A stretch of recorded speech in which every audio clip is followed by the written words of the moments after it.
আমাদের খোকনস ফিল্ম চ্যানেলের সকল প্রকার পার্ট গল্প দেখতে আমাদের চ্যানেলটি সাবস্ক্রাইব করে পাশে থাকা বেল আইকনে ক্লিক করে অল নোটিফিকেশন অন করে দিন। আচ্ছা দেয়, আগে কেন আমি দেখিনি এই হাসিটি, নাকি দেখেও দেখিনি? সকাল হতে না হতেই আয়নকে ঘিরে দাঁড়িয়েছিল পরিবারের সবাই। এমনকি তিশাও নিজের কেবিন ছেড়ে এইখানেই বসে আড্ডা দিচ্ছে। প্রিয় বেচারে কি আর করবে, কিছুই বুঝতে পারছে না, অসহায়ের মতো দূরে দাঁড়িয়ে দেখা ছাড়া। সবার এমন হা হুতাশ আয়নের একদম ভালো লাগছে না। আয়ন বরাবরই একটু কঠিন ধাঁচের মানুষ, কান্নাকাটি এসব একদম নিতে পারে না, যার কারণে আয়নের মেজাজ অনেকটাই চটে গেল এখন। কি হলো, তোমরা এমন ড্রামা করছো কেন? আমি কি মরে গেছি নাকি? আয়নের মা আঁচল দিয়ে নিজের চোখ মুখ মুছে, কি সব বলছিস বাবু? মরুক তোর দুশ্মন, আর এখন কি শান্তি মতো কাঁদতেও পারবো না আমি? কাঁদো, মন খুলে কাঁদো, বাট এখানে না, বাসায় যাও সব। আমি সব তামাশা একদম টলারেট করতে পারবো না। অয়ন, কি সব বলছো? সবসময় এমন উগ্র মেজাজ ভালো না। নিজের পরিবারের ইমোশনকে একটু রেসপেক্ট করতে শিখো। বাবা, তুমি জানো আমার এসব ইমোশন ড্রামা একদম পছন্দ নয়, তাই সবাইকে নিয়ে বাসায় চলে যাও। এখানে তোমাদের আর কোনো প্রয়োজন নেই। সুস্থ হলে আমি নিজেই বাসায় এসে পড়বো। আয়নের এমন ব্যবহারে প্রিয় কিছুটা অবাক হলো, কিন্তু কিছুই বলল না। কিন্তু সবার সাথে যখন প্রিয় বাসায় যাওয়ার উদ্দেশ্যে কেবিন থেকে বের হতে নিল, আয়নের একটা চিৎকারে থমকে দাঁড়ালো। হ্যাঁ, তোকে আমি যেতে বলেছি? আগ বাড়িয়ে নাচতে নাচতে কোথায় যাস? বাড়িতে কাকে রেখে এসেছিস ফাজিল মেয়ে? যাওয়ার জন্য তো ছটফট করছিস। প্রিয় তো স্তব্ধ হয়ে গেল।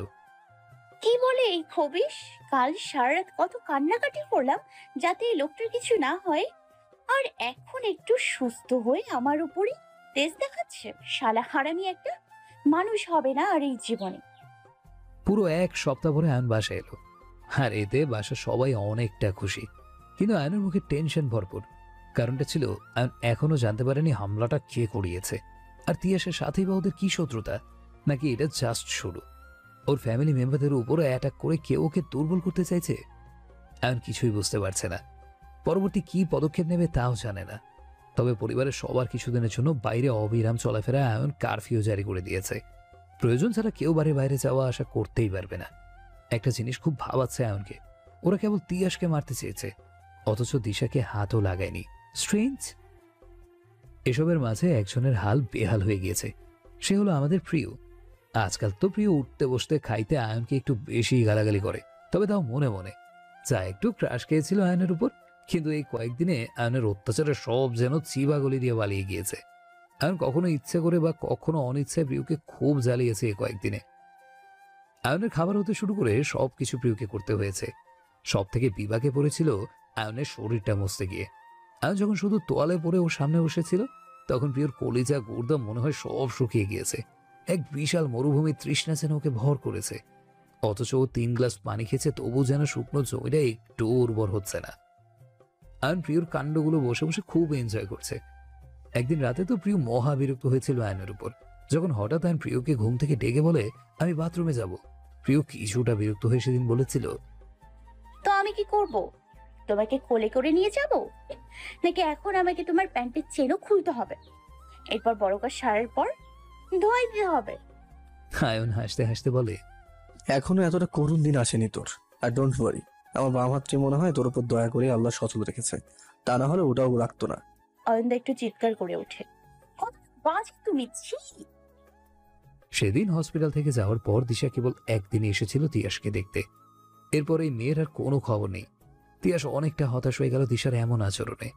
তিয়াসের সাথে এত বড় একটা ঘটনা ঘটে গেল, অথচ এই মেয়ের মনে কি একটু কষ্ট হয় নাই? এতটাই কি খারাপ আমি? সমস্যাটি বলতে হবে ওকে। পেয়েছে কি আমাকে? অনেকদিন বেড রেস্টের পর আয়ন নতুন উদ্যমে আবার অফিসে আসা শুরু করলো। এতে প্রিয়র কিছু হাত আছে। এই কয়েক সপ্তাহ প্রিয় আয়নের অনেক সেবা করেছে। আয়ন অনেকটা অবাক হয়েছিল, কিন্তু মনে মনে খুশিও ছিল। আয়ন অফিসে এসেই দিনেশকে ভিডিও কল দিল। দিনেশকে কাজের জন্য ইটালি যেতে হয়েছে, তাই তো আয়নের এই অবস্থাও দেখতে আসতে পারেনি। তোর কাজ শেষ হবে কবে? আরো সময় লাগবে রে, আগে বল তুই কেমন আছিস এখন? আলহামদুলিল্লাহ। দেখতে পাচ্ছিস? মনে হয় বউ একটু আজকাল বেশি সেবা করছে জনাবের, আগের থেকে আরো বেশি হ্যান্ডসাম হয়ে গেছিস। শালা, তুই আবার ইতালি গিয়ে জেন্ডার চেঞ্জ করিসনি তো? আমার তো সন্দেহ হচ্ছে তোকে নিয়ে। এমনি অনেক কানাঘুষে শোনা যাচ্ছে তোকে নিয়ে। দিনের স্যার বিয়ে করছে না কেন? কোনো সমস্যা হয় না তো ভাই? ভাই রে ভাই, মুখে একটু লাগাম লাগা, কেউ শুনলে সত্যি মনে করবে। তাহলে আমার তিতির কি হবে? এমনি মেয়েটা ধরা যায় না। তার উপর এসব শুনলে তিসমে ঢুকতে দেবে না। তাহলে কি, বেশি সন্দেহ হলে বিয়ের আগে হানিমুনটা সেরে নিবি, তোকে চেক করা হয়ে যাবে। হুম, সবাইকে কি নিজের মতো ভাবো? আর তিতির প্রিয় না, বুঝলি? মানে কি তোর প্রিয় খারাপ? আয়ন একটু রেগে গেল। আরে ভাই, তা বলছি না। প্রিয় মেন্টালি অনেকটা স্ট্রং। এতটুকু বয়সে ওর ওপর দিয়ে কম ঝড় যায়নি। তার ওপর তোর মতো টেবিলে সব কিছু সহ্য করে মেয়েটি চুপচাপ, কিন্তু এখনো নিজেকে ভাঙতে দেয়নি, বরং নতুন উদ্যমে আবার সামনে বাড়ে। কিন্তু তিমির একজন কনজারভেটিভ ফ্যামিলির মেয়ে, সব কিছু করার আগে ওর ভয় হয়, খুব তাড়াতাড়ি ভেঙে পড়ে। মনের সাহসটা খুব কম ওর মধ্যে। বুঝতে পারছি, চিন্তা করিস না, কিন্তু সব ঠিক হয়ে যাবে। আচ্ছা, হামলাকারী সম্পর্কে কিছু জানতে পেরেছিস? না রে, খুব স্ট্রেঞ্জ ব্যাপার। এত সাফাইয়ের সাথে কাজটি করেছে যে কোথাও কোনো ক্লু খুঁজে পাওয়া যায়নি। ওকে, সাবধান থাকিস, হয়তো আবার হামলা করতে পারে। এখন দেখার বিষয় হচ্ছে নেক্সট কার উপর হবে। আমার পরানো যাহা চায়, তুমি তুমি তাই গো, আমার পরানো যাহা চায়। আয়ন মুগ্ধ হয়ে তাকিয়ে আছে নীল শাড়ি পরা মেয়েটির দিকে। বাতাসের সাথে তাল মিলিয়ে ভেসে আসছে সেই মেয়েটির মুখের হাসির ঝিনঝিন শব্দ। কি মিষ্টি সেই হাসি, শুনলেই পরাণটা জুড়িয়ে যায়। সকালের মিষ্টি রোদও যেন আজ তার সাথে হাসছে। হাওয়া উড়ে হঠাৎ যখন মেয়েটির শাড়ির আঁচলটি পানিতে ছুঁতে নিল, ততক্ষণ হাত দিয়ে ধরে ফেলে আঁচলটি সামলাতে। তখন কোমরে গুজে নেয় মেয়েটি। এতে করে তার ফর্সা পেটটি হালকা উকি দিয়ে একটু গভীর নিঃশ্বাস ছাড়ে এই গরমে। এই যেন এক পরম তৃপ্তি। হাতে তার লাল চুড়ি, যা শাড়ির আঁচলের সাথে ম্যাচিং করে পরা। ঠোঁটে লাল লিপস্টিকটা যেন রক্ত জবাকেও হার মানাবে আজ। খোপায় বাঁধা তার চুলগুলো কিছুটা রাগ করে যেন বের হয়ে পড়েছে, আর তা বারংবার মুখে এসে সেই নারীটিকে বিরক্ত করছে। চোখের নিচের কাজলটি এই হালকা গরমে ঘেমে কিছুটা লেপ্টে গেছে, আর এতে যেন এই নারীটিকে আরও আবেদনীয় করে তুলেছে। লাল শাপলাগুলোর মাঝে নীল শাড়ি পরিধান প্রিয়র থেকে চোখ সরানো দায় হয়ে পড়েছে আয়নের আজ। স্নিগ্ধ সকালের হালকা গরমে উপেক্ষা করে প্রিয় নৌকায় বসে আছে, হাতে কিছু লাল শাপলা নিয়ে। এই বিলটি পুরো লাল শাপলা দিয়ে ভরা, যেদিকে চোখ যাবে চোখ পড়বে লাল সবুজের মাখামাখি। এই যেন কোনো শাপলা জগতের স্বর্গ, দেখলেই চোখ জুড়িয়ে যায়। লাল পাতা ভরা বিলের পানিতে ফুটে ওঠা শাপলাগুলোর মাঝে নৌকা ভাসতে ভাসতে শাপলার শোভা দেখার পাশাপাশি মন কেড়ে নেয় এই স্বচ্ছ পানিতে সাঁতরে বেড়ানো হাঁসগুলো। মাঝে মাঝে মাথার উপর দিয়ে উড়ে যাওয়া বকের শাড়ি কিছু ফড়িং এর লাফালাফি নিমিষেই মনটাকে প্রফুল্লতা ভরিয়ে দেয়। উদাসীন মনটাও যেন আজ গাইতে থাকে। দূর থেকে গাড়িতে হেলান দিয়ে আয়ন এক দৃষ্টিতে প্রিয়কে দেখে যাচ্ছে। তার স্থির চোখের দৃষ্টি যেন চোখের পলক ফেলতে ভুলে গিয়েছে। মনের ভেতরে যন্ত্রপাতির ক্রিয়াগুলো যেন থেমে চলেছে। যদি না এখন থেকে সরানো হয়, কি হবে আল্লাহই ভালো জানে। কিন্তু এই নীল শাড়ি পরা প্রিয়সী কি বুঝবে আয়নের ভেতরে সেই জ্বালা? আজ অনেকদিন পর যে আয়নের ভেতরে আবার তোলপাড় শুরু হয়ে গিয়েছে, যা এতদিন আয়ন থামিয়ে রেখেছিল প্রিয়কে কিছুটা স্পেস দিতে। কিন্তু আজ প্রিয়কে এই রূপে দেখে আয়নের ভেতরের সুপ্ত চাহিদাও যেন আবার নড়ে উঠল। আয়ন আজ ভেতরে ভেতরে ভীষণ তৃষ্ণার্ত অনুভব করছে। ওর গলা শুকিয়ে ঠোঁটগুলো কাঠ হতে লাগে। চোখ বন্ধ করে নিজেকে আবারও দমানোর বৃথা চেষ্টা করে চলেছে। এটা বলে আয়ন একটু বাঁকা হেসে চোখে সানগ্লাসটা পরে নেয় সূর্যের তাপের উত্তাপের কারণে। আয়নের একদম সহ্য হয় না এই তাপটা, তাই তো প্রিয়কে একাই নৌকায় উঠতে হলো। সূর্যের এই তাপ আয়নের স্কিনে একদম সহ্য হয় না, কেমন লালচে বর্ণ ধারণ করে। প্রিয় তা আগেই জানে, তাই তো আয়নকে সাথে আসতে দেয়নি। আয়ন জোরে চিৎকার করে ডাক দেয় প্রিয়কে, আর মাঝিকে বলে নৌকা ব্যাক করতে, টাইম শেষ, এখানে আর থাকা সম্ভব না। রোদ একটু বেশি প্রখর হচ্ছে, আর এই তাপের প্রিয়র ফর্সা মুখটাও লাল হয়ে যাচ্ছে, যা আয়নকে বাধ্য করছে প্রিয় দৃষ্টি না সরাতে। গতকাল সকালে প্রিয় কলেজ শেষ করে দিশাকে সাথে করে মাত্র বের হয়, আর তখনই তিয়াসের গাড়ি এসে দাঁড়ায় ওদের সামনে। তিয়াসকে দেখেই দিশা একটু ঘাবড়ে এদিক ওদিক তাকায়, হয়তো কাউকে খোঁজার চেষ্টা করছে। তিয়াস গাড়ি থেকে নেমে ওদের সামনে দাঁড়ালো। দিশা প্রিয়কে বাই বলে চলে যেতে নিল, কিন্তু তিয়াস দিশার হাতটি ধরে ফেলে। তোমার সাথে আমার কিছু কথা আছে দিশা। তাই এখানে কোনো সিক্রেট করবে না। অসুবিধা কিন্তু তোমারই হবে। চোখ পাকিয়ে বলে তিয়াস, যা দেখে দিশা এমনি ভয় পেয়ে যায়। এরপর প্রিয়কে জিজ্ঞাসা করে, গাড়ি আসবে নাকি আমি ড্রপ করে দেব তোমাকে? না ভাই, আমাকে নিতে আসবে, তোমরা যাও। I think you should spend time alone now. Tiyas একটু মুচকি হেসে প্রিয়কে বাই বলেই দিশাকে একটু জোর করে গাড়িতে উঠালো। দিশা বেচারি কিছুক্ষণ প্রিয়র দিকে নিরীহভাবে তাকিয়েছিল, চোখের ইশারায় বারবার বোঝানোর চেষ্টা করছিল। প্লিজ দোস্ত, আমাকে এই লোকটা থেকে আজ উদ্ধার কর, তুই না আমার প্রাণের দোস্ত। কিন্তু প্রিয় দিশার ভাবমূর্তি বুঝেও না বোঝার ভান করে দাঁড়িয়ে রইল, মুখে তার দুষ্টু হাসি। তিয়াসের গাড়ি চলে যাওয়ার পর প্রিয় নিজের ফোনটা বের করলো ড্রাইভার কাকাকে কল দেওয়ার জন্য। কিন্তু ঠিক তখনই আরেকটা গাড়ি এসে দাঁড়ালো প্রিয়র সামনে। তবে এই গাড়িটি প্রিয়র চেনা না, তাই একটু বিরক্ত হয়ে সরে যেতে নিল। কিন্তু গাড়ি থেকে নামা ব্যক্তিটিকে দেখে কঙ্কিত ভ্রুটা কুচকালো, কারণ মাথার ক্যাপ, চোখে সানগ্লাস আর মুখে মাস্ক পরিধান করা একটা লোক বের হলো গাড়ি থেকে।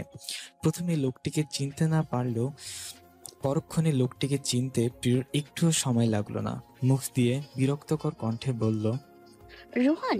রোহানকে প্রিয় এখানে একদমই আশা করেনি, এখানে আসার কারণটাও বুঝতে পারছে না। তবুও মুখে কিছু না বলে প্রিয় চুপচাপ দাঁড়িয়ে আছে। আর প্রচন্ড রাগ উঠছে ড্রাইভার কাকার ওপর। আজই কি সব একসাথে হওয়ার কথা ছিল? প্রিয় ফোনটা হাতে নিয়ে ড্রাইভার কাকাকে কল দিতে যাবে, আর তখনই রোহান প্রিয়র সামনে এসে দাঁড়ালো। রোহানকে নিজের এত কাছে দেখে প্রিয়র দুপা পিছনে চলে গিয়ে বিরক্তকর কণ্ঠে বলল, কি সমস্যা? আর আপনি এখানে কি করছেন? আমার কলেজে আপনার কোনো কাজ আছে বলে তো মনে হয় না। আরে কেমন বেশভূষা ধারণ করেছেন? আপনি কি কোনো জঙ্গিবাদী দলের সদস্য নাকি? রোহান চোখ থেকে সানগ্লাসটা খুলে পকেটে ভরে নিল, একটু মুচকি হেসে জবাব দিল, পাবলিকের মধ্যে অনেকেই আমাকে চিনে, আর কোনো মিডিয়া দেখে ফেললে তোমার জন্য সমস্যা হবে, তাই আর কি এমন লুক ধারণ করা। যাই হোক, কথা ছিল তোমার সাথে একটু। এইখানে পাশেই একটা নতুন কফি শপ হয়েছে, কফি খেতে খেতে কি আমরা কথা বলতে পারি? না, সোজা উত্তর, আপনার আমার সাথে কোনো কথা থাকতে পারে না বলে মনে হয় না। আর প্লিজ আপনি আমার থেকে দূরে থাকুন, এটা আপনার জন্যই ভালো হবে। না হলে আমি কিছুক্ষণ চুপ করে থেকে ছাড়ুন। আশা করি আপনি বুঝে গিয়েছেন। এটা বলে প্রিয় রোহানের পাশ কাটিয়ে চলে যেতে নিল। রোহান আবার বলে ওঠে, আমি কি তোমাকে ড্রপ করে দিয়ে আসতে পারি প্রিয়, প্লিজ? প্রিয় ঘুরে কিছু বলতে যাবে, ঠিক তখনই একটা পাজেরো এসে প্রিয়র গা ঘেঁষে দাঁড়ায়। এই গাড়িটি প্রিয় চিনে। ভয়ে প্রিয়র আত্মাটা একটু কেঁপে উঠল। এটারই ভয় পেয়েছিল এতক্ষণ। বলে না, যেখানে বাঘের ভয় সেখানেই রাত পোহায়। গাড়ির দরজা খুলে বের হলো আয়ন। রোহান আয়নকে চিনে, তবে বর্তমানে প্রিয়র সাথে আয়নের সম্পর্ক কি তা জানে না। তাছাড়া আয়ন মডেলিং জগতের নামকরা একজন লোক, তাকে না চেনার প্রশ্নই ওঠে না। আর রোহান জানে প্রিয় আয়নের কাজিন। ব্যাস, আয়ন এসেই রোহানকে সম্পূর্ণ উপেক্ষা করে প্রিয়র গালটা ধরে বলে, তুই ঠিক আছিস তো? প্রিয় নিজের নার্ভাসনেসটা লুকিয়ে হালকা মাথা নাড়ালো।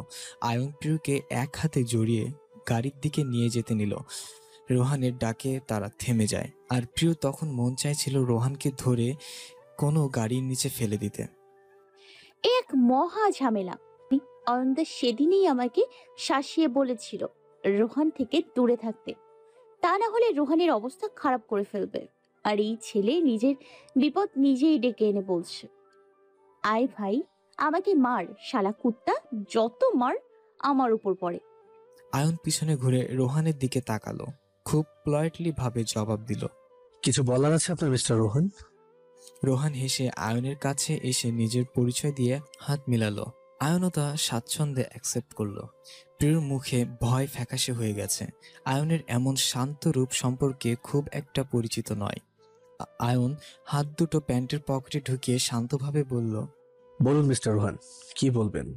অ্যাকচুয়ালি আমার প্রিয়র সাথে কথা ছিল, বাট আপনি হয়তো আমাকে চিনতে পারেননি, কিন্তু প্রিয় আমাকে চিনে। আয়ন হেসে জবাব দিল, আমি আপনাকে খুব চিনি, বরং আপনার থেকেও বেশি আমি আপনাকে চিনি। মানে আমি বুঝতে পারলাম না। ছাড়ুন সব, আপনি বলুন, হঠাৎ আমার ওয়াইফের সাথে আপনার কি এমন তলব পড়লো যার কারণে আপনার কলেজ পর্যন্ত ছুটে আসলেন? ওয়াইফ মানে? আমি যতটুকু জানি আপনি প্রিয়র কাজিন হন, ঠিক? ঠিক বলেছেন আপনি। তা দেখি, তাই বলে কি হাজবেন্ড হতে পারবো না? প্রিয় বর্তমানে আমার ওয়াইফ, আর আমার ওয়াইফের সাথে আপনার কোনো কথা থাকতে পারে বলে তো আমার মনে হয় না, আর এটা আমার পছন্দও না। কড়া জবাব আয়নের। রোহান কিছুক্ষণ প্রিয়র দিকে তাকিয়ে এবার দৃষ্টি আয়নের দিকে আনলো। সেটা মনে হয় প্রিয়কে ডিসাইড করতে দিলেই ভালো হয় মিস্টার আয়ন, কারণ ও আপনার ওয়াইফ, কোনো নিলামে কেনা প্রপার্টি না যে নিজের কোনো মর্জি চালাতে পারবে না। আয়নের 1 সেকেন্ডের জন্য মনে হলো ও হয়তো ভুল শুনছে, কারণ আজ পর্যন্ত আয়নের সাথে এভাবে কথা বলার সাহস কেউ করেনি।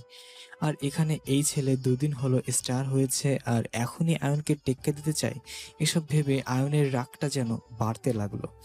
পরিস্থিতি সামাল দিতে প্রিয় আয়নের হাতটি ধরে ফেললো আর তীক্ষ্ণ দৃষ্টিতে রোহানের দিকে তাকিয়ে বলল, মিস্টার রোহান, আমি আগেও বলেছি আপনার সাথে আমার কোনো কথা নেই, প্লিজ দূরে থাকুন আমার থেকে। আয়ন তাচ্ছিল্য কণ্ঠে রোহানকে বলল। আশা করি উত্তর পেয়ে গিয়েছেন মিস্টার রোহান। রোহান নিশ্চুপ। আয়ন প্রিয়কে সাথে নিয়ে গাড়িতে উঠে পড়ল।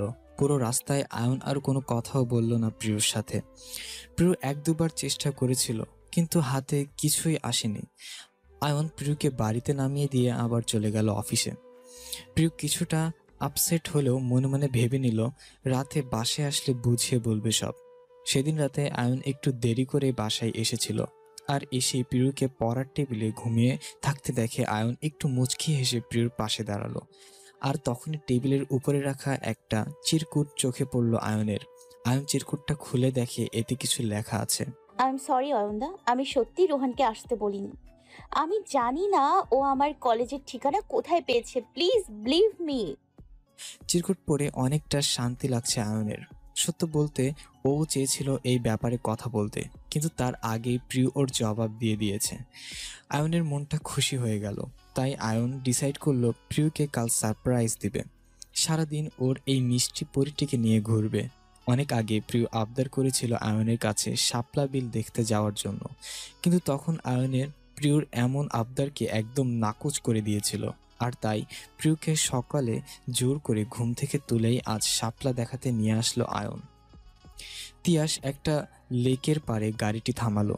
আশেপাশে তেমন কেউ নেই, তবে চারপাশটা গাছপালা দিয়ে ঘেরা। পুরো রাস্তায় না দিশা কিছু বলেছে না তিয়াস। এখনো গাড়িতে পিনপতন নীরবতা বিরাজ করছে। দিশার এমন আচরণ তিয়াস নিতে পারছে না। সবই তো ঠিক ছিল, দিশাকে সেদিন রাজিও করে ফেলেছিল, তাহলে হঠাৎ আবার কি হলো? কথায় বলে না, প্রত্যেক মানুষের সহ্যের একটা সীমা থাকে, আর মানুষটি সে পর্যন্ত নিজেকে আটকে রাখতে পারে। তিয়াস কিছুটা রাগী কণ্ঠে দিশাকে জিজ্ঞাসা করলো, সমস্যা কি তোমার? এমন অচেনা বিহেভ করছো কেন? আর কোন সাহসে তুমি আমার নাম্বার ব্লক লিস্টে দিয়েছো? তুমি কি মনে করো নাম্বার ব্লক করলেই সম্পর্ক শেষ? আমি কিছু জিজ্ঞাসা করছি দিশা, অ্যান্সার মি ড্যাম। গাড়িতে একটা বাড়ি দিয়ে ছিক কাঁদুনি দিয়ে তিয়াসের এমন কঠোর আচরণ একদম নিতে পারিনি, তাই ভয়ে আবার কেঁদে দিল। ও গুড। দিশু, তুমি এত কান্দো কিভাবে বলবে? তোমার ট্যাঙ্কি কখনো খালি হয় না? এত পানি কই পাও? বুঝতে পারছি, এই তোমার কারণে পানি উন্নয়ন বোর্ড দিন দিন পানির বিল বাড়ছে। গরিব মানুষের হায় লাগবে তোমার উপর, ওদের উপর একটু দয়া করো।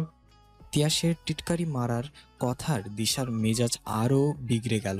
দুহাত দিয়ে তিয়াসকে মারতে নিলে তিয়াস ধরে ফেলে দিশাকে কাছে টেনে নেয় নিজের, হালকাভাবে নিজের সাথে জড়িয়ে ধরে। প্লিজ দিশু, এবার বলো কি হয়েছে? না বললে জানবো কি করে? আমার কাছে কোনো এক্সট্রা পাওয়ার নেই তোমার মনের কথা জানবার। দিশা এতক্ষণ পর শান্ত হয়ে তিয়াসকে বলতে লাগলো, আপনার মা আমাকে পছন্দ করে না। সেদিন হাসপাতালে আপনাকে দেখতে যায় উনি অনেকগুলো কথা শুনিয়েছেন, আর এও বলেছে আমার মতো এমন অনেক মেয়ে আপনার পিছনে লেগে থাকে, কিন্তু তাতে কোনো লাভ নেই, কারণ আপনার মায়ের মর্জি না থাকলে আপনি কাউকে একসেপ্ট করবেন না। আর আমাকে ওনার একদম পছন্দ হয় না। আমার মতো মিডল ক্লাস ফ্যামিলি মেয়েকে উনি কোনো দিনও গ্রহণ করবে না। আমাকে আপনার জীবন থেকে সরে যেতে বলল। মায়ের এমন আচরণ সম্পর্কে তিয়াস খুব ভালো করেই অবগত। মায়ের এমন আচরণের কারণে তিয়াসকে প্রায় লজ্জিত হতে হয় সবার কাছে, যেমন আজ হলো। তিয়াস দিশাকে নিয়ে নিজের থেকে সরিয়ে দিশার মুখটা দুহাত দিয়ে ধরে উঁচু করলো। দিশু, আমি জানি তুমি কষ্ট পেয়েছো, আমি মায়ের হয়ে সরি বলছি। কিন্তু বিশ্বাস করো, আমি তোমার হাতটি কখনো ছাড়বো না।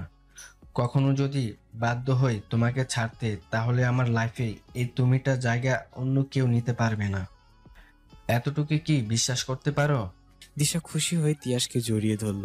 তিয়াসও যেন আজ অনেকদিন পর মনে একটু শান্তি ফিরে পেল। বেশি কিছুক্ষণ সময় তারা একসাথে কাটালো। তিয়াস দিশার চশমাটা নিজের শার্ট দিয়ে পরিষ্কার করে পরিয়ে দিয়ে প্রশ্ন করলো, আচ্ছা দিশু, কারণটা কি এটাই ছিল নাকি আরো কিছু? কেন জানি তিয়াসের বিশ্বাস হচ্ছে না এই কারণে দিশা এতদিন ওকে অ্যাভয়েড করেছে, সবকিছু থেকে ব্লক করেছে, কারণ ওর মায়ের স্বভাব সম্পর্কে দিশার একটু আইডিয়া আছে। তাহলে এত রিকোয়েস্ট কেন? এই ব্যাপারটাই ভাবাচ্ছে দিশাকে। দিশা তিয়াসের দিকে তাকিয়ে, আসলে বলো কি? সেদিন হসপিটাল থেকে বেরোবার সময় হসপিটালের বাইরে নিশান্তের সাথে দেখা হয়, আর নিশান্ত বলে আপনার উপর হামলাটা নাকি ওই করিয়েছে। আমি যদি আপনার সাথে ব্রেকআপ না করি তাহলে পরবর্তী হামলা আরো ভয়ানক হবে। আমি চাই না আমার জন্য আপনার কোনো ক্ষতি হোক, তাই আপনাকে একেবারে অ্যাভয়েড করতে লাগলাম। আমি খুব ভয় পেয়েছিলাম, সরি। তাহলে এই ব্যাপার, তুমি চিন্তা করো না। ও নিশান্ত কিছুই করতে পারবে না আমার। ও কেবল তোমাকে ভয় দেখিয়েছে। একটা প্রমিস করো দিশু। কি? ফেলিয়ে তাকিয়ে আছে তিয়াসের দিকে দিশা। যত যাই হোক, তুমি কখনো এই সম্পর্কটাকে ভাঙার চেষ্টাও করবে না। যদি কখনো তুফান আসে তাহলে আমাদের সম্পর্কটাকে সময়ের হাতে ছেড়ে দিবে। দেখবে সময় সব ঠিক করে দিবে। দিশা মাথা নাড়িয়ে সায় দিল। তিয়াস খুশিতে দিশাকে জড়িয়ে ধরল নিজের সাথে। তবে নিশান্তের ব্যাপারটাও তিয়াসকে ভাবাচ্ছে এখন। আপা কেন বুঝতে পারছেন না? আমি এটা পারবো না, আর অয়নও কখনো রাজি হবে না। আপনি তো নিজ চোখেই দেখতে পারছেন ছেলেটা আমার প্রিয়কে কতটা ভালোবাসে। আমি যদি ওকে বেশি বাধ্য করি তাহলে ও সবকিছু ধ্বংস করে দিবে, সাথে নিজেকেও। আমি এত কিছু শুনতে চাই না ইরফাত। তুই ওয়াদা করেছিলি আমার মেয়ে এবারে বউ হবে, আর এখন তুই পোল্টি মারছিস ইরফাত। আমি আগেই বলেছি সারা এই বাড়ির বউ না হলে তোদের জন্য ভালো হবে না। আর এই যে মহারানী আসমা বেগমকে উদ্দেশ্য করে, আপনি তো মনে হয় জানি না আমার মেয়ে এই বাড়ির বউ হয়ে আসুক। তাই তো দেখছি আজকাল ওই মেয়েটাকে নিয়ে কিছু বলেন না, একদম লাই দিয়ে মাথায় তুলেছেন। আপনার প্রশ্রয় পেয়ে মেয়েটা দেখি নিজের ইচ্ছে মতো চলছে ফিরছে ঘুরছে, আর আপনি ভাবমূর্তির মতো চেয়ে চেয়ে রয়েছেন। আপনার কারণে এই মেয়ের এত বড় সাহস হয়েছে। আরে এই বাড়িতে আসার পর পর যদি আপনি ওকে ওর যোগ্যতা দেখিয়ে দিতেন তাহলে এই মেয়ে এখনো এই বাসায় থাকার সাহস হতো না, তবে তা উল্টো দিকে দৌড়ে পালাতো। কিন্তু আপনার তো সেই গুণটাও নেই। কেমন শাশুড়ি আপনি? শাশুড়িদের নাম ডুবিয়ে দিলেন। আচ্ছা মোহিনী আপা, আমি বুঝতে পারছি না আপনার বিন কেন এক জায়গায় এসেই বন্ধ হয় প্রতিবার। আপনি শুধু শুধু আমাকেই দোষ দেন। আয়নকে চিনেন না আপনি। সামান্য সেদিন প্রিয়কে একটা বড় চিতল মাছ কাটতে দিয়েছিলাম। ম্যাডাম মাছ কাটতে গিয়ে একটু হাত কেটে গেছে বলে আয়ন এসে পুরো বাড়ি মাথায় তুলে ফেলেছিল। এত কাজের লোক থাকতে প্রিয়কে কেন রান্নাঘরে যেতে হয়েছে? কাজের লোকের সাথে আমার সাথে ক্লাস নিয়েছে, এরপরও বলবেন আমার দোষ? আরে ছেলে আমার সারাদিন অফিসে থাকলে কি হবে, বাড়িতে কি হয় না হয় তা কিভাবে যেন ছেলের কানেই চলে যায়। আর আয়নকে তো জানেন কতটা রাগী। প্রিয়র ব্যাপারে ওর কাছে কিচ্ছু বলা যায় না, নিজের পায়ে কুড়াল মারা। এরপর আর কি বলতে পারি? ছেলে মেয়ে বড় হলে তাকে বোঝানো যায়, কিন্তু না বুঝলে তাকে তো মারার ভয় দেখিয়ে কাজ করানো যায় না। হয়েছে, এত ন্যাকাডামা আমাকে আর দেখাতে হবে না। তুমি যে কত কাজের তা আমার জানা হয়ে গেছে। এখন ভাবো প্রিয়কে কিভাবে তাড়িয়ে সারাকে আনা যায় এই বাড়িতে। দরজার সামনে দাঁড়িয়ে আছে তিয়াস আর অনিক। কি বলছো এসব? Are you lost your mind? Tiyas, মুখ সামলে কথা বলো। আমি তোমার মা, ফ্রেন্ড নই। আমিও জানি তুমি আমার মা, তাই তো অবাক হচ্ছি। আর তোমার কি লজ্জা করলো না কথাটি বলতে? কিভাবে ভাবলে আয়ান্দা প্রিয়কে ছেড়ে দেবে? এটা কখনো সম্ভব না। আর কোনো কারণে ছেড়ে দিলেও প্রিয় জায়গাটা কাউকে দেবে না। ওটা পরে বোঝা যাবে। আগে একবার মেয়েটাকে আয়নের জীবন থেকে সরে যেতে দাও, তারপর দেখা যাবে আয়ন অন্য কাউকে গ্রহণ করে কিনা। আর তুই কেমন ভাই বলতো? কোথায় বোনের সংসার গোড়াতে সাহায্য করবি, তা না করে ওই মেয়েটার দালালি করছিস। তুই সত্যি কি আমার ছেলে? মা, অন্যের সংসার ভেঙে যেখানে নিজের জন্য তাজমহল গড়া যায় না, সংসার ভাঙ্গা আর মসজিদ ভাঙ্গা সমান। আর কেন তুমি আইন্দার পিছনে পড়ে আসো? আমার বোন কোনো ফেলে দেওয়ার জিনিস না যে ওকে কেউ বিয়ে করবে না বলে তুমি এসব করছো। তুই চুপ থাক, বড়দের মাঝে কথা বলতে আসবি না। তাছাড়া ইরফাত আমাকে ওয়াদা করেছেন সারা এই বাড়ির বউ হবে। বাবার ওয়াদা এই ছেলের পূরণ করা দায়িত্ব নয়?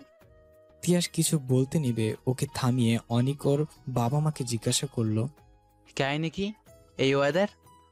ইরফাত সাহেব বলা শুরু করলো, আসলে অনিক সারা যখন ছোট্ট ছিল তখন ওকে খুব ভালো লাগতো, আর আমি মনে মনে চেয়েছিলাম ওকে এইবারই বউ করবো একদিন। তাই আবেগের বশে আপাকে ওয়াদা করে ফেললাম। তখন সত্যি আমি জানতাম না পরিস্থিতি এমন হবে। তখন তো আয়ন আর পিউর কোনো কাহিনীও ছিল না, কিন্তু আয়ন পিউকে পছন্দ করায় সারাকে নাকচ করে দিল। তাহলে এখন আর কি করতে পারি বলো? আয়ন পিউকে বিয়ে না করলে একটা উপায় বের করা যেত, কিন্তু এখন? অনেক কিছুক্ষণ ভেবে, ফুফু আপনি কি চান সারা এই বাড়ির বউ হোক, তাই তো? হুম। মুখ ভার করে, ওকে তাহলে আমি বিয়ে করব সারাকে। মানে? মোহিনী বিস্মিত হয়ে, মানে আমি আমার বাবার ওয়াদা পালন করব।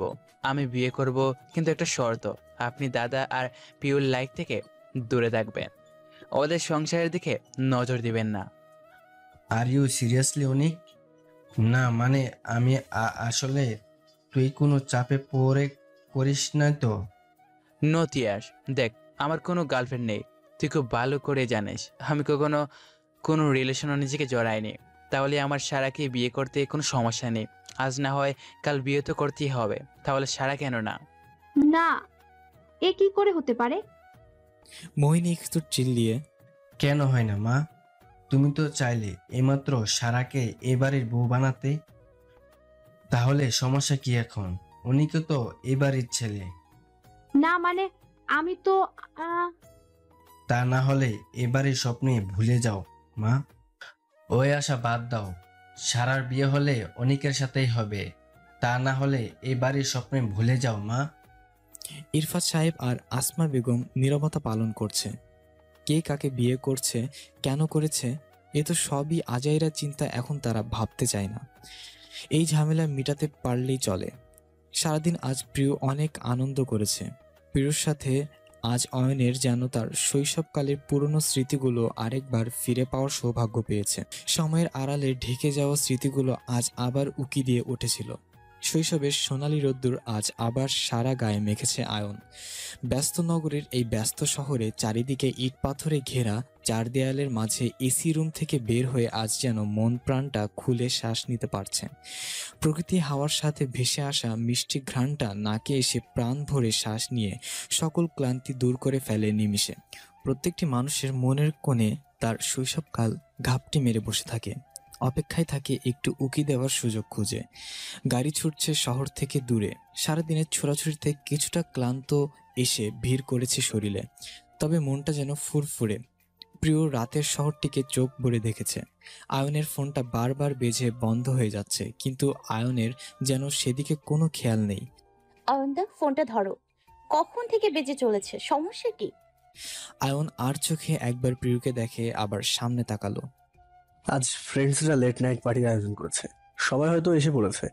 আমি এখনো কেন যে আসিনি তাই ফোন করছে হয়তো।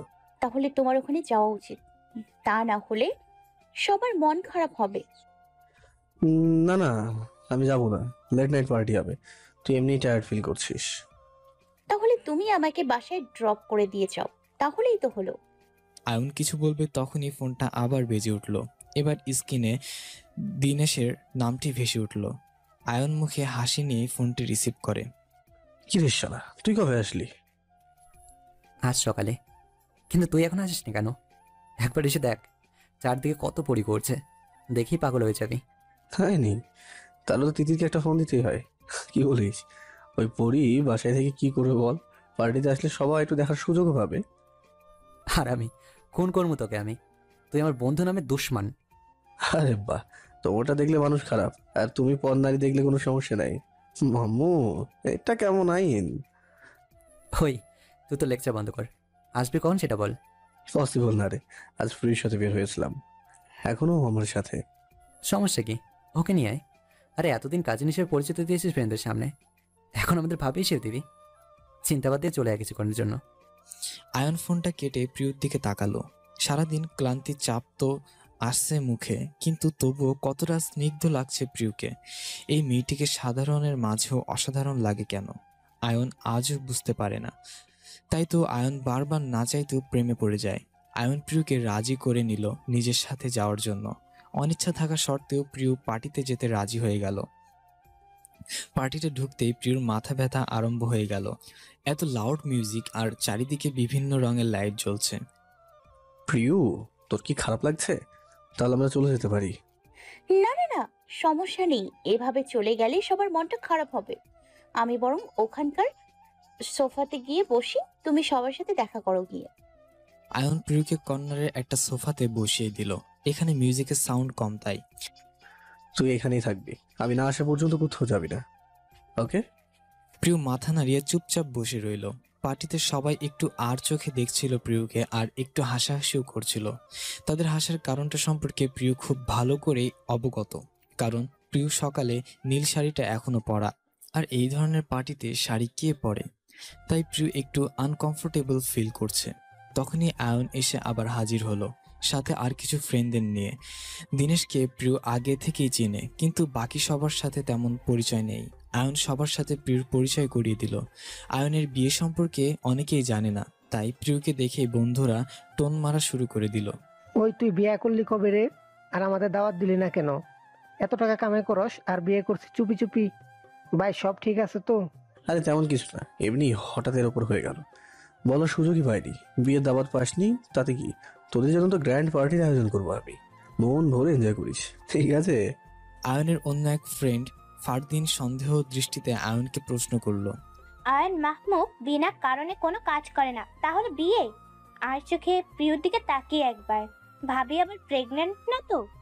আয়নের সব বন্ধুরা কেমন চাতক পাখির মতো আয়নের দিকে তাকিয়ে আছে, জানতে ঘটনা আসলে কি।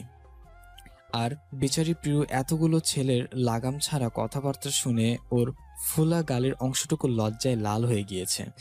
কেন যে ও আসলো এসব ফাজিল লোকেদের সামনে, মনে মনে এখন নিজেকেই বকছে। ব্যাপারটা বুঝতে পেরে দিনেশ সবগুলোকে ধমক দিল একটু। এই তোরা যা তো ওখান থেকে, শুধু শুধু আমার পিচ্ছি ভাবিটাকে অসুস্থতে ফেলছিস। ভাবি কিন্তু এখনই কান্না করে দেবে। সবাই একসাথে হেসে দিল। আয়নও সুযোগ পেয়ে মিটমিটে হাসছে। প্রিয়র মেজাজ গরম হয়ে যাচ্ছে বলে ফ্রেন্ডদের চোখ টিপ মেরে অন্যদিকে পাঠিয়ে দিল আয়ন। প্রিয়র দিকে তাকিয়ে দেখে কেমন গাল ফুলিয়ে রাখছে। আয়ন প্রিয়র কাছে এসে, রিল্যাক্স প্রিয়, ওরা শুধু মজা করছিল, এত রাগ করার কিছু নেই তো। আমি বাসায় যাব। ওকে, বাট ওদের বলতে হবে। তুই বস, আমি বলে আসছি। প্রিয়র কাছে দিনেশকে রেখে অয়ন ফ্রেন্ডসদের বাসায় বলতে গেল। দিনেশ ও প্রিয় চুপচাপ সোফায় বসে আছেন। দিনেশ ওয়েটারকে বলে 2টা ড্রিঙ্কস অর্ডার করলো, তবে নিজের জন্য ড্রিঙ্কস আনলেও প্রিয়র জন্য সফট ড্রিঙ্কস এনেছেন। ওয়েটার ড্রিঙ্কস 2টো টেবিলে রেখে গেল। তো কেমন আছে প্রিয়? বৈবাহিক জীবন কেমন চলছে তোমাদের? এই তো ভাইয়া, আলহামদুলিল্লাহ ভালোই আছি। সব ভালো থাকলে আয়নকে এখন অ্যাকসেপ্ট কেন করতে পারছো না প্রিয়? প্রিয় কিছুটা চমকে গেল। প্রিয় জানে আয়ন আর দিনেশ খুব ঘনিষ্ঠ, সবই শেয়ার করে দুজন দুজনের সাথে, কিন্তু এই মুহূর্তে এই প্রশ্নের উত্তর প্রিয় নিজের কাছেও নেই। কেন সে অ্যাকসেপ্ট করতে পারছে না আয়নকে? অতীতের কাজের জন্য আয়ন বারবার অনুতপ্ত হয়েছে, কিন্তু প্রিয়র মন কেন এত দ্বিধায় পড়ে আছে কিছুই বুঝতে পারছে না। দিনেশের কথায় প্রিয় সম্বিত ফিরে পায়। এখনো সময় আছে, নিজের জিনিসটা নিজের করে নাও। সময় থাকতে অধিকার খাটাও, না হলে হারিয়ে ফেলবে। এমনি তোমার জিনিসের উপর অন্যের নজর পড়ে আছে। দিনেশ ইশারায় আয়নের দিকে দেখালো। প্রিয় পিছন ঘুরে দেখে একটা মেয়ে আয়নের সাথে ঘেঁষে দাঁড়িয়ে আছে। ভালো করে একটু লক্ষ্য করার পর দেখতে পারে মেয়েটি আর কেউ না, নীলিমা। নীলিমা আয়নের হাত ধরে ওকে ড্যান্স ফ্লোরের দিকে টানছে। আয়ন না করার পরও শুনছে না। কিছুটা ড্রাঙ্ক হয়তো, তাই তো বারবার আয়নের বুকের ওপর পড়ে যাচ্ছে। বাহানায় আয়নকে বারবার এখানে ওখানে স্পর্শ করছে। প্রিয় নীলিমাকে আয়নের এত কাছে দেখেই মাথায় রক্ত চড়ে গেল। মনে মনে বলল, এই ডাইনি এখানে কি করছে? আর ওর সাহস কি করে হলো আমার স্বামীকে স্পর্শ করার? শয়তান মহিলা, লজ্জা শরম কি নাই তোর? পুরুষ দেখলেই ঢলে পড়তে মন চায়। এইসব মহিলাগুলোর জন্য এই সমাজ এতটা নষ্ট হচ্ছে। রাগের বেশি প্রিয় টেবিলে রাখা দিনেশের ড্রিঙ্কসটা এক ঢোকে খেয়ে ফেলে।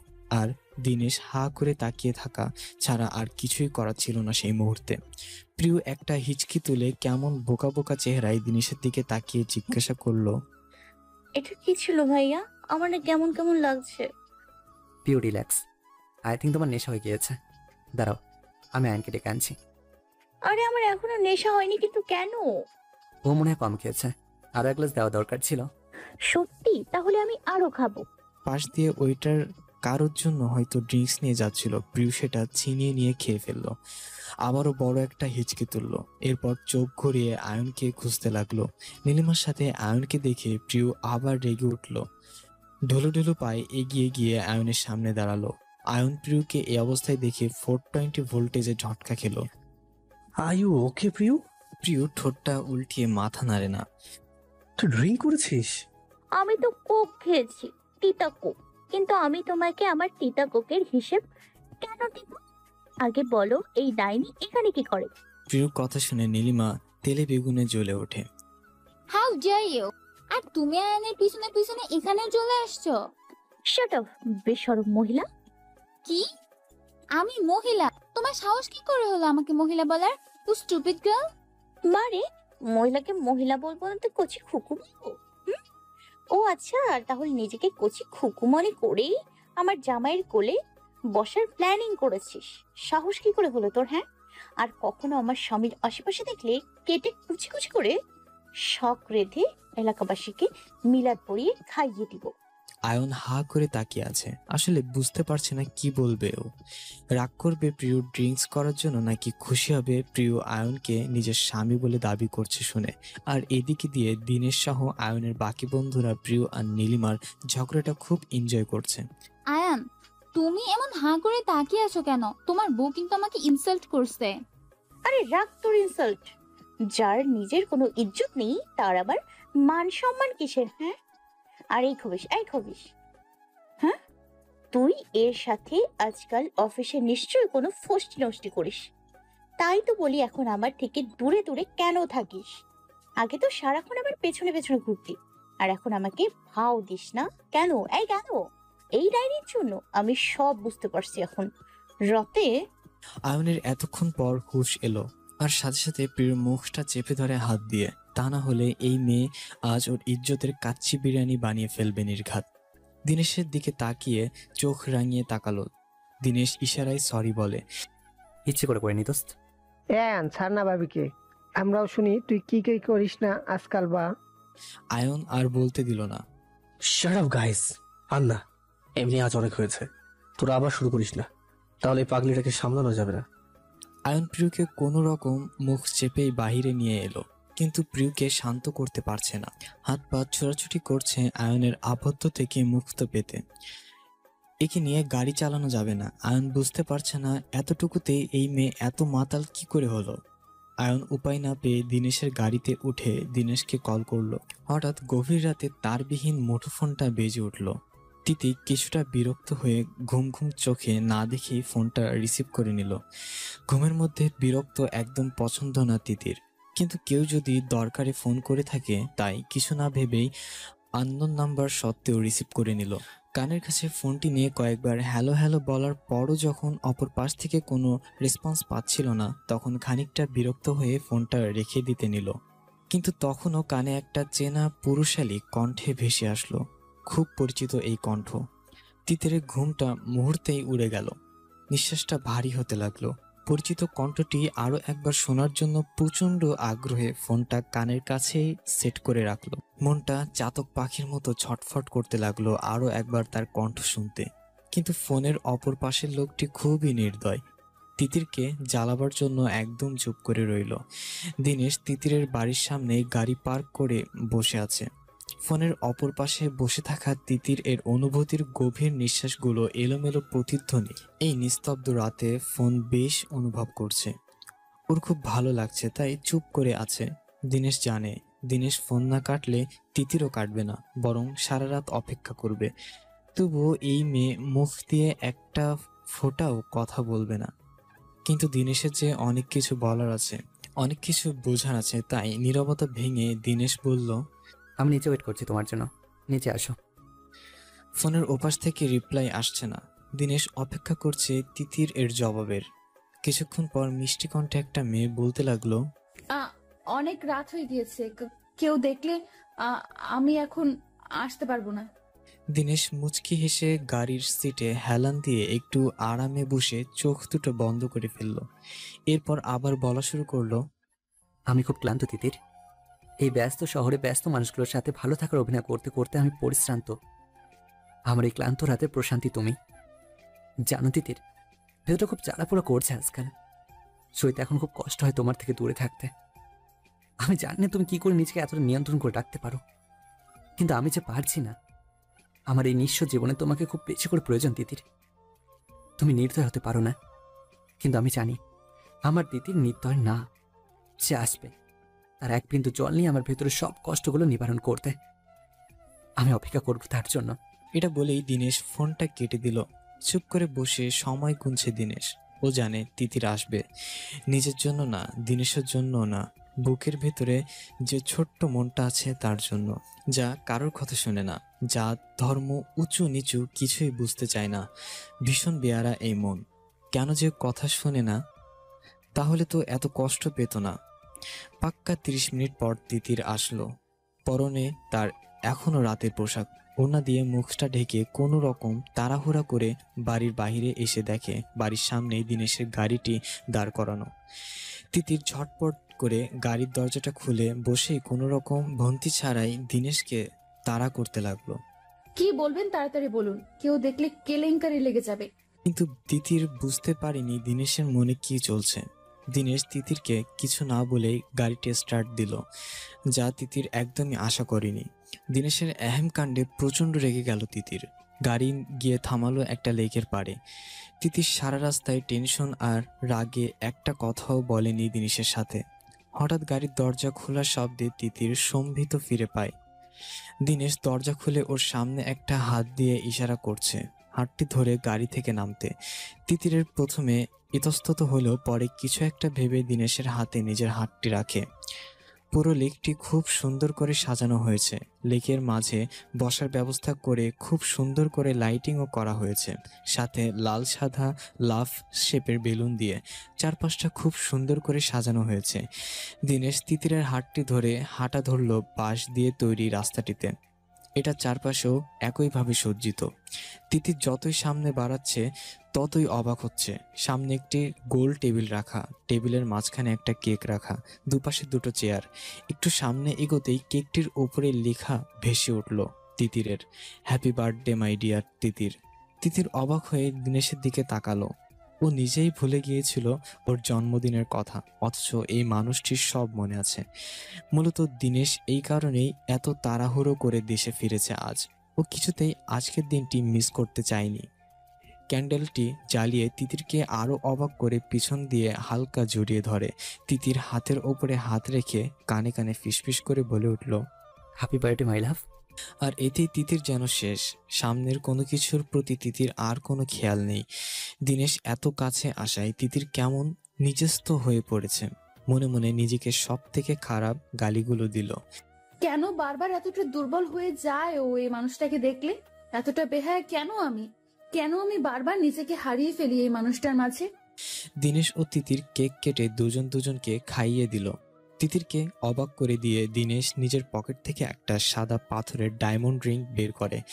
তিতিরের সামনে হাঁটু গেড়ে বসে তিতিরকে প্রপোজ করে। Do you marry me Titir? I can't live without you, please accept me. Dinesh ring ধরে বসে আছে তিতিরের উত্তর জানতে।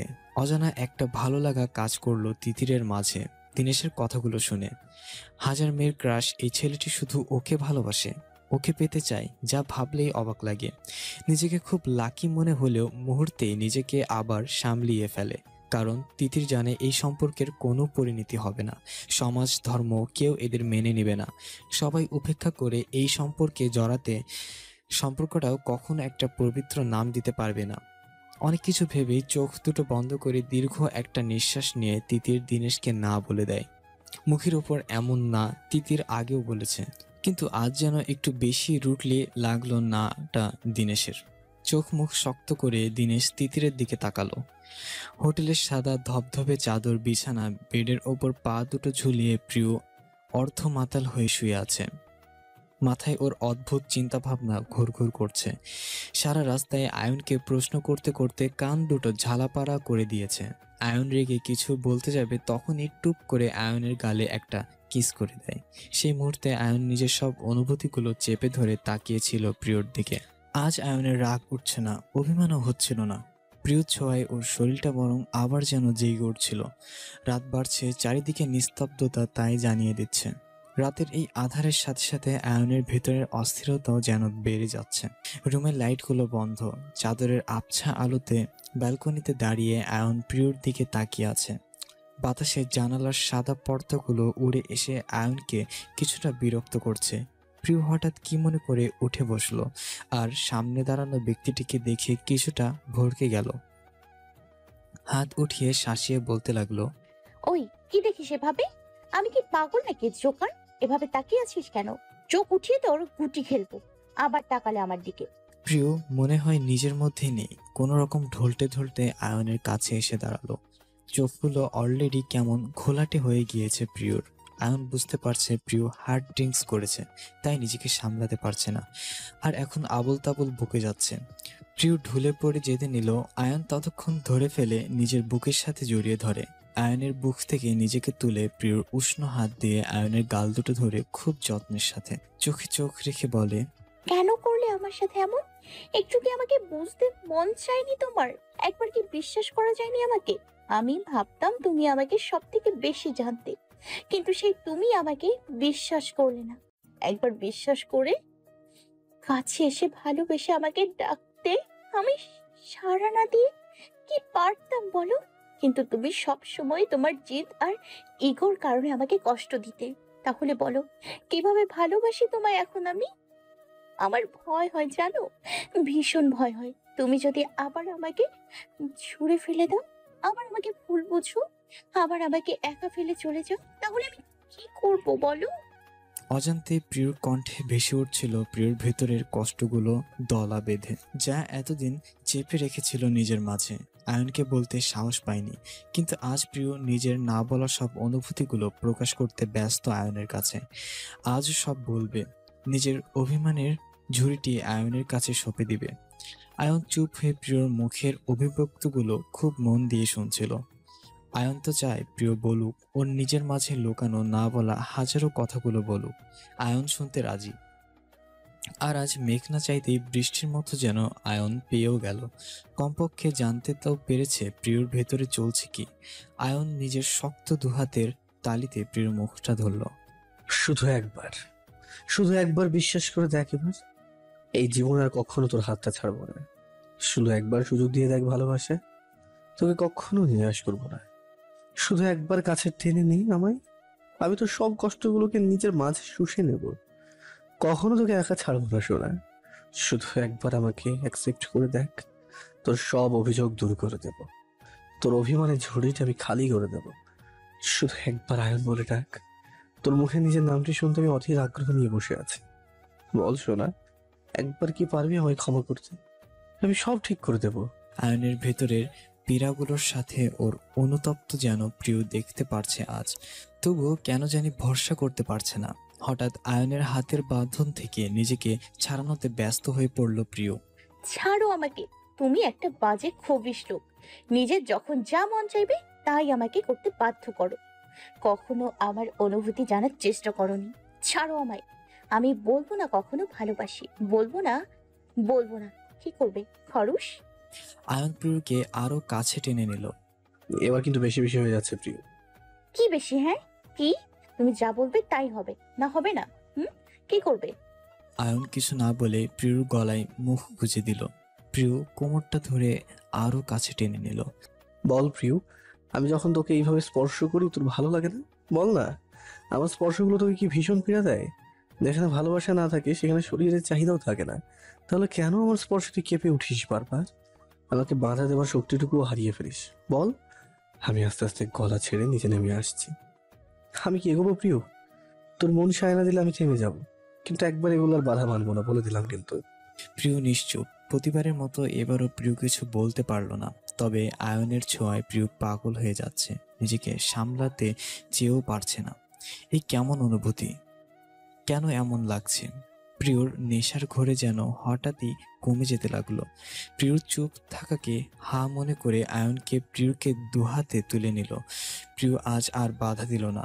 সম্পর্কটাকে প্রিয় একবার সুযোগ দিতে চায়। ভুলগুলো শুধরিয়ে আয়নের হাতটি ধরে সামনে এগিয়ে যেতে চায়। নিজেও একবার হারাতে চায় আয়নের মাঝে। ভেতরে জমে থাকা কষ্টগুলো পুটুলি বেঁধে দূরে ফেলে দিতে চায়। আয়নের অতিরিক্ত চাওয়া আর ভালোবাসাকে নিজের চাদর ধরে জড়িয়ে নিতে চায়। একবার সবকিছু ভুলে স্বাভাবিক হতে চায়। তাই তো আজ প্রিয় আর আয়নকে বাধা দিল না। আজ ওদের ভালোবাসার একতরফা হবে না, দুটি মনের মিলন হবে দুজনের সান্নিধ্যে। আরভিনকে আয়ন অস্ট্রেলিয়া পাঠিয়ে দিয়েছে। একটু আগে প্রিয়র কথা হলো ছোট ভাইটির সাথে। প্রথমে প্রিয় এই নিয়ে খুব রাগ করেছিল আয়নের সাথে। এতটুকু একটা বাচ্চাকে কেন এত দূরে পাঠালো, ও একা কিভাবে কি করবে। কিন্তু পরে আরভিনের সাথে কথা বলে বুঝতে পারলো আরভিন ওখানে ভালো আছে, হ্যাপি আছে। ওখানে আয়নের পরিচিত এক বাঙালি পরিবারের সাথে আছে। তবুও প্রিয়র মন মানছিল না। মায়ের আদর দিয়ে আরভিনকে বড় করেছে প্রিয়, তাই তো কষ্টটাও একটু বেশি পাচ্ছে ভাইকে ছাড়া। কিন্তু কি করবে, এখানে আনা সম্ভব না। সবাই মানলেও আসমা বেগম যে ব্যাপারটা ভালো চোখে নেবে না তা প্রিয় ভালো করেই জানে। অশান্তি হবে সংসারে, তাই এই বিষয়ে এখানেই রাখলো। আয়ন কথা দিয়েছে আরভিনের ভ্যাকেশন শুরু হলে ওকে আমার কাছে নিয়ে আসবে। পুরো ভ্যাকেশন ও এখানেই থাকবে। আয়ন অনেকের রুমে দাঁড়িয়ে আছে। অনি, আমি সব কি শুনছি? কি অয়নদা? একটু বিস্মিত হয়ে, তুই সারাকে বিয়ে করছিস? তুই জানিস না ও কেমন মেয়ে, ওর মা কেমন? অয়নদা, আমি জানি ফুফু কেমন, কিন্তু তাই বলে যে সারা ও মাহিনী ফুফুর মতো হবে এমন তো নয়। নয়তো ও তিয়াসের মতো হতে পারে। সারাকে আমরা চিনি বা কতটুকু, আর তুমি তো জানো আমি প্রেম টেম করতে পারি না, তাই বিয়ে তো মত দিয়ে দিলাম। কিন্তু অনেক আয়নকে থামিয়ে দিল। দাদা, তোমার সারার প্রতি বিশ্বাস নাই থাকতে পারে, কিন্তু আমার প্রতি তো আছে। আয়ন আর কিছু বলতে পারল না। ভাই তার সিদ্ধান্ত নিয়ে নিয়েছে, তাই আয়ন আর কিছু না বলে রুম থেকে বের হয়ে গেল। আর তখনই সারার সাথেও দেখা হয়ে গেল বাহিরে। সারা আয়নকে দেখে পাশ কাটিয়ে চলে যেতে নিলে। দাঁড়াও সারা বলে ডাক দেয়। সারা আয়নের ডাক উপেক্ষা করার সাহস পেল না, তাই আয়নের সামনে গিয়ে দাঁড়ালো। আমি জানি না এমন কি হয়েছে যার কারণে আমার প্রিয় ভাইটি আমাকে একবারও না জানিয়ে এত বড় সিদ্ধান্ত নিয়ে নিল। যাই হোক, ও খুশিতে থাকলে আমিও খুশি। মনে রেখো সারা, যদি কোনো উল্টোপাল্টা কারণ বা তোমার মা আর তোমার মাথায় অন্য কোনো চিন্তা থাকে এই বিয়ে নিয়ে, আর আমি যদি ভবিষ্যতে এসব জানতে পারি, তাহলে সেদিনই হবে তোমাদের শেষ দিন। আমি কিন্তু কাউকে ক্ষমা করবো না, মনে রেখো কথাটা। আয়ন চলে গেল সারাকে ছোটখাটো একটা ওয়ার্নিং দিয়ে। আর সারা অগ্নি চোখে আয়নের যাওয়ার দিকে তাকিয়ে রইল। এতক্ষণ এই বিয়ে নিয়ে সংশয় ছিল সারার মনে। কিছুতেই বিয়েটা করবে না বলে অনেককে না বলতে চেয়েছিল, কিন্তু আয়নের তিক্ত কথার নিজের মত পাল্টিয়ে ফেলল সারা। এখন দৃঢ় প্রতিজ্ঞা করলো এই বিয়েটা করবেই, আর এক ভাইয়ের মাধ্যমে আরেক ভাইয়ের জীবন অতিষ্ঠ করে তুলবে। আয়ন রুমে এসে কোটোটা ছুঁড়ে ফেলে মেঝেতে। ভেতর ভেতরে ভীষণ রাগ উঠছে। সারা যে এতকাল ওকে পছন্দ করে আসছে তা আয়ন খুব ভালো করেই জানে, কিন্তু রাতারাতি ওরই ভাইকে কেন উদ্দেশ্য করে বিয়ে করতে চাইছে তা বুঝতে পারছে না। নিজের রাগ টাইগারের উপর ঝাড়তে গিয়ে যেন আরো ফেসে গেল আয়ন। শ্বাস নিতেও কষ্ট হচ্ছে, অনেক জড়াজড়িতে ও খুলতে পারছে না। অস্বস্তি লাগছে আয়নের এখন। প্রিয় ব্যালকনি থেকে এসে আয়নের এমন অবস্থা দেখে হতভম্ব হয়ে গেল। এই কি করছো তুমি? ছাড়ো, এতে তো আরো ফেসে যাবে গলায়। এটা দাঁড়াও। প্রিয় তাড়াতাড়ি কেচি দিয়ে টাইটা কেটে ফেললো। দেখলে সহজ একটা সমাধান, অথচ এতক্ষণ কত কষ্টই না করলে। রাগ দেখিয়ে সবকিছু পাওয়া যায় না, মাঝে মাঝে ধৈর্য ধরে সময়ের আশায় ছেড়ে দিয়ে দেখতে হয় কি হয়। রাগ মানুষকে ধ্বংস করে। আয়ন একটু শান্ত হয়ে প্রিয়কে টোন মেরে বলে, কিন্তু আমার রাগ তোকে আমার কাছে আসতে বাধ্য করেছে। দেখ এখন তুই আমার কত কাছে। প্রিয়কে নিজের সাথে জড়িয়ে ধরে। আজ একটা কথাবার্তা তোমার, ছাড়ো বলছি। আমি ওটা পাগল, কার কানে বিন বাজাচ্ছি। আজকাল ম্যাডামের একটু সাহস মনে হয় বেশি বেড়ে গেছে। ইদানিং লেকচারটা একটু বেশি ঝাড়ছিস বলে মনে হয় না তো? উচিত কথা বললে সবারই লেকচারই মনে হয়, বুঝলি? এই যেমন এখন তোমার মনে হচ্ছে। তাই নাকি? এত শিয়ানা কবে থেকে হলি শুনি? আজকাল উচিত কথা বলা হচ্ছে। দাঁড়া। আয়ন প্রিয়কে সুড়সুড়ি দিতে লাগলো। প্রিয় আয়নের থেকে বাঁচার জন্য দৌড়াতে লাগলো রুমের মধ্যে। অয়নদা ভালো হবে না বলে দিলাম। ফাজিল মেয়ে, আবার আমাকে অয়নদা বলছিস? তোকে না বলেছিস শুধু আয়ন বলে ডাকবি? বইই গেছে, এত বড় বুইড়া বেটাকে নাম ধরে ডাকলে পাপ হবে, পাপ, ঘোর পাপ। আমি তো পাবলিকের সামনেও তোমাকে অয়নদা বলেই ডাকবো। আচ্ছা তাহলে দাঁড়া, পালাচ্ছিস কেন? আমিও দেখি আমার পিচ্ছি বুটো কত বড় সাহস হয়েছে। আমাকে কি তোমার নীলিমা মনে করেছো? বলেই লাফাতে লাফাতে কোলে এসে বসে পড়বো। এ কেমন অপবাদ প্রিয়? আমি কবে আবার নীলিমাকে কোলে বসালাম? আমি তো তোকে কোলে নিয়ে বাঁচি না, কিন্তু মনে হয় আমার বেচারিকে একবার চান্স দেওয়া দরকার। এমনি সারাদিন আমার সাথে দেবদাস হারানো একদম পারুর মতো মুখ করে থাকে অফিসে, দেখতে একদমই ভালো লাগে না। কিন্তু কোলে নেওয়ার কথা শুনে নিশ্চয়ই খুশিতে কাল অফিসে। দাঁড়া, আমি ফোন করে এখন খুশি সংবাদটা দিয়ে দিই। প্রিয় দৌড়ে এসে আয়নের কাছ থেকে ফোনটা নিয়ে ছুরি মারে। প্রিয়র কাণ্ড দেখে আয়ন একটা বাঁকা হাসি দেয়। প্রিয় কিছু বুঝে ওঠার আগে আয়ন ধরে ফেলে। আরে খোকমনি, কোথায় যাবে এখন? কোলে ওঠার স্বপ্ন তোমার? চলো তোমাকে শুধু কোলে না, সাথে আদরও করে দেবো, কেমন? বলো কোথায় কোথায় আদর দেবো? আমি আবার অনেক ধরনের আদর দিতে পারি। প্রিয় জোরে একটা চিৎকার করতে চায়। না, কিন্তু থাক, আর বলবো না। ঢাকার বাইরে একটা রিসর্টে অনিক ও সারার বিয়ের আয়োজন করা হলো। আইডিয়াটা অবশ্য সারারই ছিল।